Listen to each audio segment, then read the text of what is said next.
जब भी प्यार की बात होती है तो सबसे पहले नाम आता है राधा कृष्ण का। हम अक्सर राधा कृष्ण का एग्जाम्पल देते हैं। राधा कृष्ण वाला प्यार हम सब को किसी ना किसी से होता ही है।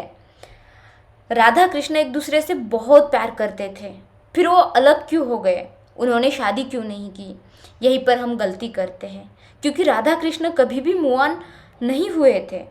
उन लोगों का कभी भी ब्रेकअप नहीं हुआ था। कृष्णा ने शादी की, उनके बच्चे हुए, फिर भी राधा रानी उन पर कभी गुस्सा नहीं हुई, क्योंकि वो जो उनसे बहुत प्यार करती थी, उनको भी तकलीफ हुई होगी कभी कृष्णा को किसी और के साथ देखते हुए। इतना आसान तो नहीं होता अपने प्यार को किसी और के साथ देखना। फिर भी वो मूव ऑन नहीं कर पाई, वो खुद को कभी रोक ही नहीं पाई कृष्णा से प्यार करने से। कोई इमोशन उनको मूव ऑन नहीं कर पाए। और कृष्णा भी तो राधे के ही थे। उनकी सब पत्नियों को पता था कृष्णा को सबसे प्रिय है राधा, तभी तो उनकी सभी पत्नियां राधा रानी से जलती थी। बस इतना सा ही डिफरेंस है हमारे और राधा कृष्ण के प्यार में। हमें प्यार होता है, ब्रेकअप होता है, हम मूव ऑन करते हैं। कई लोगों की लव मैरिज होती है, फिर भी वो खुश नहीं होते। लोगों का एक्स्ट्रा अफेयर होता है, डाइवोर्स होता है। हम इन सब सिचुएशन में होते ही है। इन सब से हमें क्या मिलता है? परेशान, करियर ख़त्म और लाइफ, इस पे से हमारा फोकस नहीं कर पाते। हम बहुत ज़्यादा डिस्टर्ब रहते हैं। तो इससे बाहर कैसे निकलें? हम ह्यूमंस ऐसे रिलेशनशिप पर बहुत ज़्यादा इमोशनल इन्वेस्टमेंट करते हैं, इसीलिए हमें सबसे ज़्यादा तकलीफ होती है। जब वो इंसान हमारे हिसाब से चलता है, हमारी सुनता है, तब हम उससे प्यार करते हैं। और चीज़ें जब हमारे हिसाब से नहीं हो रही तो इंसान बदल गया, हमारे झगड़े हो रहे, हमने ब्रेकअप कर लिया, और आफ्टर ब्रेकअप हमें बहुत तकलीफ होती है, क्योंकि हमने इमोशनल इन्वेस्टमेंट बहुत ज़्यादा कर रखी होती है और रिटर्न्स नहीं मिले तो लॉस होता है, इसीलिए हमें तकलीफ होती है।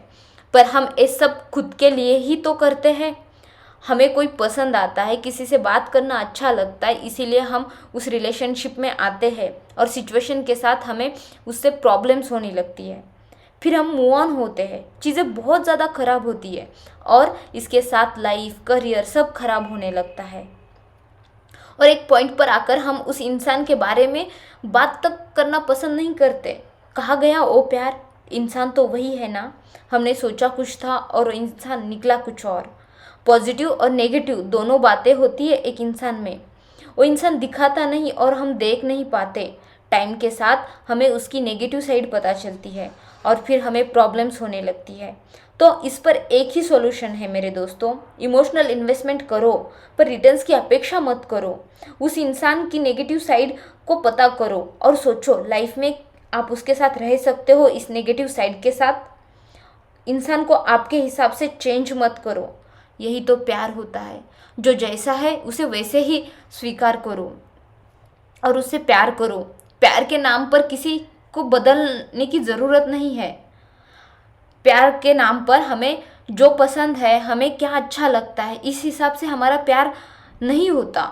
हमें आगे वालों को बदलने की ज़रूरत नहीं है, हमें खुद को बदलना है। वो इंसान हमें पसंद है, वो हमारी बातें नहीं मानता, टाइम नहीं देता, ज़रूरी तो नहीं है कि वो इंसान बुरा बन गया।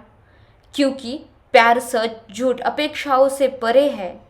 तभी तो मीरा कृष्ण की दीवानी थी, उनके ना होने से भी तो वो उन्हीं से ही प्यार करती थी। राधा रानी तो सुध-बुध खो बैठी थी अपने कान्हा के लिए। वो चाहती तो कृष्णा से शादी करती, पर उन्होंने कृष्णा की खुशी देखी, वो खुश थी कृष्णा का परिवार देखकर। राधा रानी को भी कभी तो बुरा लगा होगा ना अपने कृष्णा को रुक्मिणी के साथ देखकर, पर उससे ज़्यादा वो खुश थी कृष्णा का ध्यान रखने के लिए कोई तो था। बस इतना सा ही फर्क है हमारे और राधा रानी, कृष्ण, मीरा, इन सब के प्यार में। हमें कौन सा वाला भी प्यार क्यों ना हो, पहला, दूसरा, तीसरा, उनसे कोई हमें अपेक्षाएं नहीं रखनी। वो जैसे है बस उन्हें वैसे ही प्यार करना है और उनकी रिस्पेक्ट करनी है। और इन सब से हमें कोई चीज़ बाहर ला सकती है तो वो है मेडिटेशन। हमारे इमोशनल कंट्रोल करने की दवा है मेडिटेशन।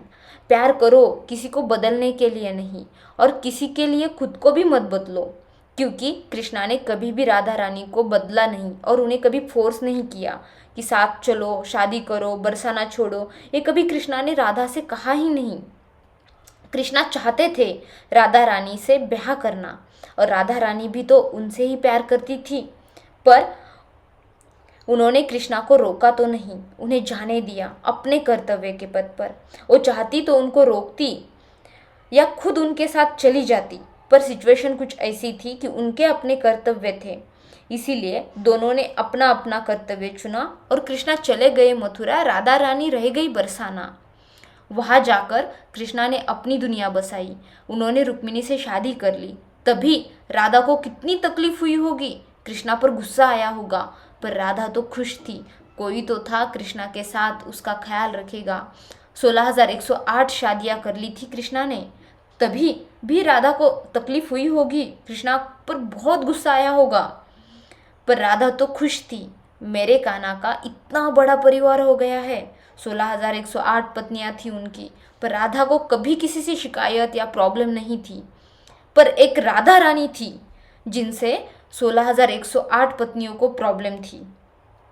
यही तो राधा कृष्ण का प्यार हमें सिखाता है, प्रेम का अर्थ है देना। यही तो हम इंसान गलती करते हैं और फिर दर्द, तकलीफ, डिप्रेशन, करियर खत्म, ये सब हम खो देते हैं। हमने आजकल प्यार का मतलब कुछ और ही निकला है। शादी करो, उसने धोखा दिया, मैंने उसके लिए इतना कुछ किया, वो तो बदल गया, उसने किसी और का हाथ थामा, न जाने कितने सारे नेगेटिव थॉट्स होते हैं हमारे, कितनी अपेक्षाएं होती है हमारी आगे वाले से। दोस्तों, ये प्यार नहीं है। प्यार में सबसे पहले आता है समर्पण, रिस्पेक्ट।